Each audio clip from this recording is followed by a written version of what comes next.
கோலி talk Kollywood news. பெங்களூர்ல ரஜினி அதிகாலை 6 மணிக்கே பார்க்க வந்த மக்களுக்கு பறக்கும் முத்தம் கொடுத்தாரு.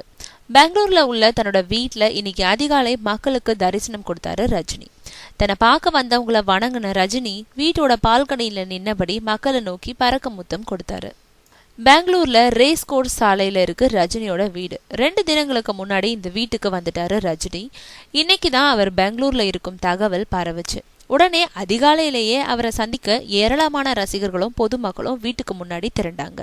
உடனே வெளியில வந்த ரஜினி பால்கனில இருந்து அவங்கள பார்த்து வணக்கம் சொன்னாரு. ரசிகர்களை பார்த்து கையசிச்சவரு தலைவா தலைவான்னு வந்த கோஷத்தை பார்த்து ஒரு பறக்கும் முத்தம் அனுப்ப ரசிகர்கள் உற்சாகத்துல மிதந்தாங்க. பின்னாடி யாரும் சத்தம் போடாம அமைதியா பத்திரமா போகுமாறு கேட்டுக்கிட்டாரு. கீழே இறங்கி வாசலுக்கு வந்த ரஜினி கிட்ட மீடியாக்காரங்க பேட்டி கேட்க, அதெல்லாம் வேண்டாமே, சும்மா மக்களை பார்க்க வந்தேன், பேட்டி வேண்டாம்னாரு. ரஜினியோட அவரோட நெருங்கிய நண்பர்களும் கூட இருந்தாங்க.